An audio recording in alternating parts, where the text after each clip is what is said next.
السلام علیکم.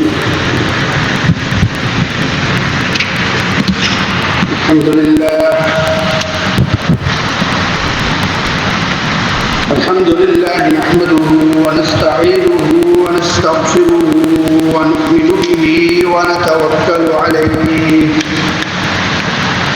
ونعوذ بالله من شرور أنفسنا ومن سيئات أعمالنا. من يهده الله فلا مضل له ومن يضلله فلا هادي له. ونشهد أن لا إله إلا الله وحده لا شريك له. ونشهد أن سيدنا ومولانا محمدا عبده ورسوله. أما بعد فأعوذ بالله من الشيطان الرجيم. بسم الله الرحمن الرحيم. وعد الله الذين آمنوا منكم وعملوا الصالحات ليستخلفنكم في الأرض كما استخلف الذين من قبلهم. صدق الله العظيم وبلغنا رسوله النبي الكريم. ونحن على ذلك لمن الشاهدين والشاكرين والحمد لله رب العالمين. تمام حضرات شوق و محبت سے درود پاک کریں. اللهم صل على سيدنا ومولانا محمد وعلى آل سيدنا ومولانا محمد وبارك وسلم.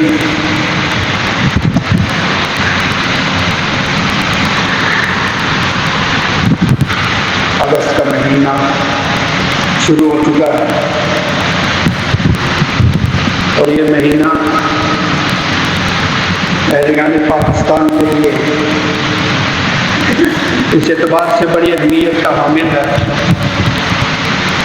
کہ اللہ تعالیٰ نے اس مہینے کی 14 تاریخ کو 1947 میں تقریباً 150 سالہ طویل غلامی کے بعد برصغیر کے ایک مخصوص مسلم اکثریتی خطے پر اللہ تعالیٰ نے مسلمانوں کو دوبارہ اقتدار عطا فرمایا تھا.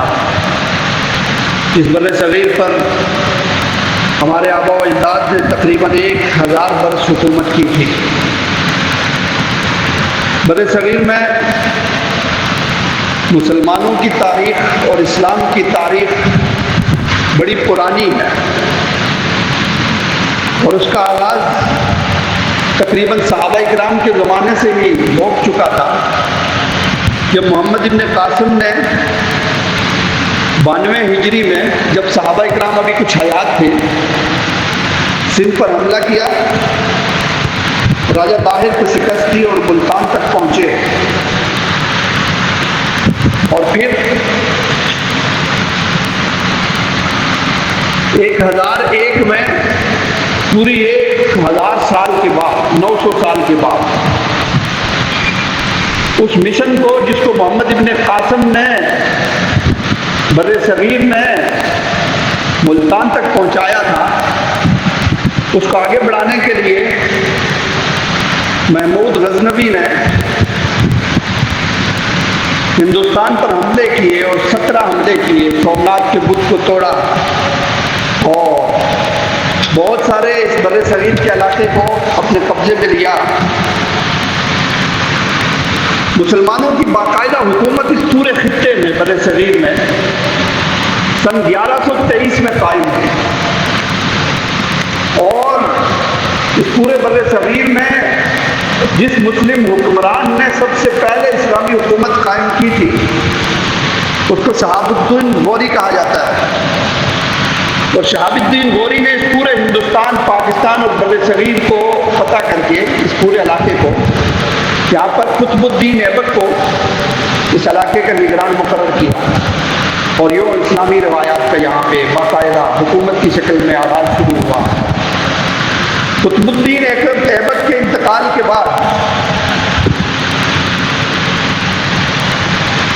مختلف لوگ برسر اقتدار آئے اور مختلف خاندان برسر اقتدار آئے، جن میں خاندان غلامان، خلجی خاندان، تغلق خاندان، لودھی خاندان اور آخر میں مغلیہ خاندان، ان سب کی حکومت ملا کر تقریباً 800-900 سال بنتے ہیں جنہوں نے بر صغیر میں حکومت کی۔ اور یہ ساری مسلم حکومتیں جو 800-900 سال سے چل رہی تھی اس خطے میں، اس کا اختتام جا کر 1857 کی جنگ آزادی میں ہوا، باقاعدہ اختتام، جب انگریزوں نے بر صغیر کے آخری مغل بادشاہ بہادر شاہ ظفر کو گرفتار کر کے برما کے جزیرے میں منتقل کیا اور پھر وہیں پر اس کا انتقال ہوا۔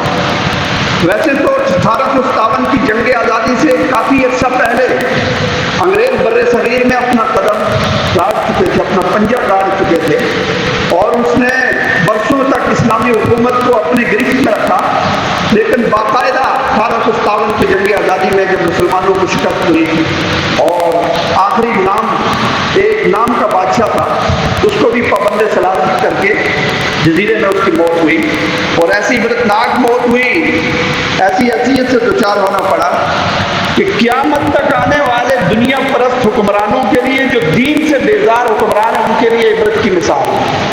آپ بہادر شاہ ظفر کی وہ غزلیں پڑھیں جو اس نے وہاں جزیرے میں لکھی آخری وقت میں، لگتا نہیں میرا دل سجڑے دیار میں، اور 2 گز جگہ میری کوئے یار میں، اس طرح کی ہے۔ اس نے اپنی ساری زندگی کا نقشہ ان اشعار میں کھینچا ہے۔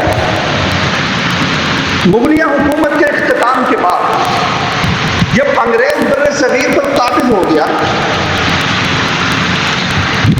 تو یہاں کے مسلمانوں میں مزاحمت کی قوت پیدا ہوئی، علم بغاوت اور علم جہاد بلند کیا انگریز کی جابرانہ تسلط اور قبضے کے خلاف، اور ایسی ایسی قربانیاں دی انگریزوں کے خلاف جہاد میں کہ رونگٹے کھڑے ہو۔ اگرچہ مسلمانوں کے ساتھ اس جہاد میں اور اس جنگ میں جو انگریزوں کے خلاف لڑی گئی ہے جنگ آزادی، دوسری قوموں نے بھی ساتھ دیا، ہندوؤں نے بھی ساتھ دیا، لیکن چونکہ اللہ تعالیٰ نے مسلمانوں کو جو جذبہ جہاد اور شوق شہادت دیا ہوا ہے، اس جذبہ جہاد اور شوق شہادت کی وجہ سے مسلمانوں نے انگریزوں کے خلاف جو قربانیاں دی وہ کسی اور قوم نے نہیں دی۔ اور یہ وجہ بھی تھی کہ چونکہ اقتدار کے مالک مسلمان تھے اور اقتدار مسلمانوں سے چھینا گیا تھا، اس لیے مسلمان اپنا کھویا ہوا اقتدار اور چھینا گیا اقتدار واپس لینے کے لیے ہر قسم کی قربانی دینے کے لیے تیار۔ چنانچہ ایسی ایسی قربانیاں دی گئی کہ رونگٹے کھڑے ہو جاتے ہیں۔ صرف پاکستان کی ہجرت کرتے ہوئے جن لوگوں نے اپنی جان کا نذرانہ پیش کیا ہجرت سے پہلے یا ہجرت کے بعد، ان کی تعداد 10 لاکھ تک بتائی جاتی ہے۔ 10 لاکھ کے قریب انسانوں نے صرف اس جرم میں اپنی جان سے ہاتھ دھویا کہ وہ ایک اسلامی ملک میں جانا چاہتے ہیں جہاں اپنی مرضی سے اسلامی تعلیمات کے مطابق زندگی گزارنا چاہتے ہیں۔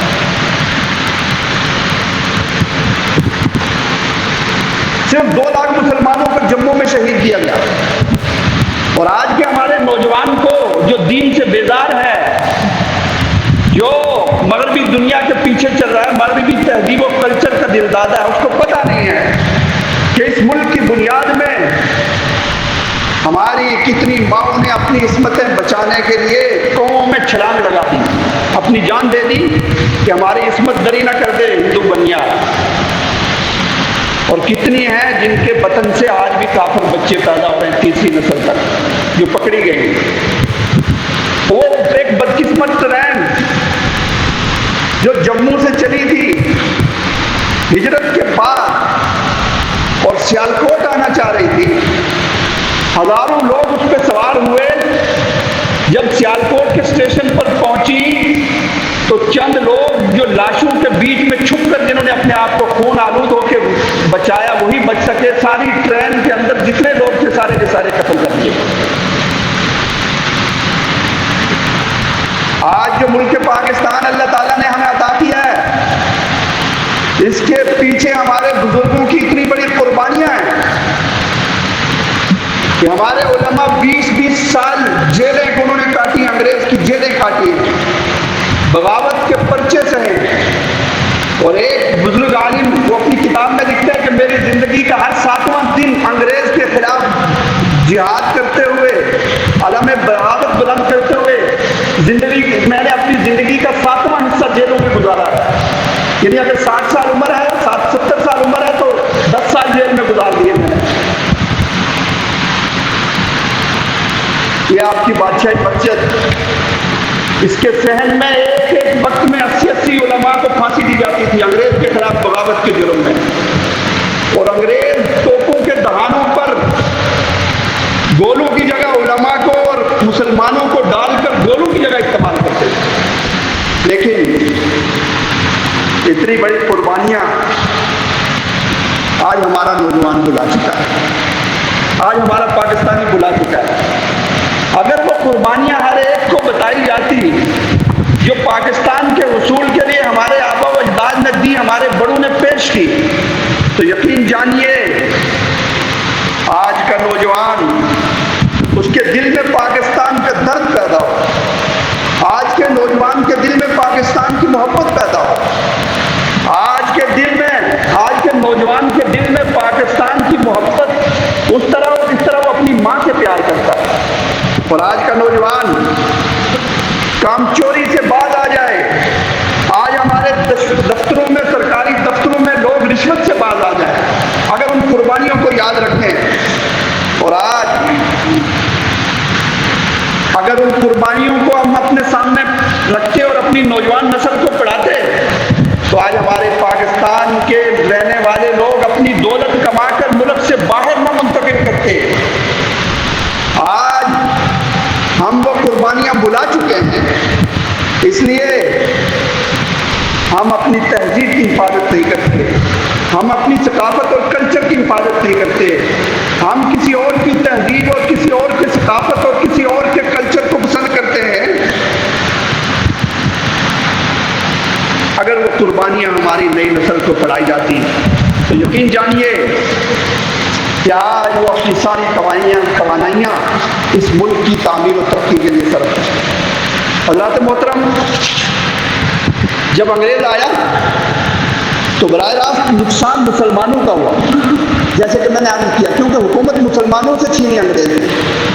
اس لیے مسلمانوں نے دیگر اقوام کے ساتھ مل کر 150 سال جد و جہد کی، 150 سال. اور 150 سال جد و جہد کرنے کے بعد جب انگریز کمزور ہوا اور اس کی طاقت پاش ہونے کے قریب ہوئی قربانیوں کی بدولت اور جہاد کی بدولت، اس نے جانے کا فیصلہ کیا. تو جاتے جاتے اس نے وہی شاطرانہ چال استعمال کی. اس نے یہ فیصلہ کیا کہ ہم جاتے جاتے یہ اقتدار ہندوؤں کے حوالے کر کے جائیں گے. چنانچہ مسلمان کی قیادت اس وقت جو بڑی قیادت تھی، مذہبی قیادت یا سیاسی قیادت، اس نے جب دیکھا کہ قربانیاں ہم نے دی ہیں اور 150 سال دی ہیں، اور قربانیاں دینے کے بعد جب یہ اقتدار ہندوؤں کے حوالے کر کے جائیں گے تو کہیں ایسا نہ ہو کہ ہم پہلے انگریزوں کے غلام تھے، انگریزوں کی غلامی سے نکل کر ہم ہندوؤں کی غلامی میں آ جائیں.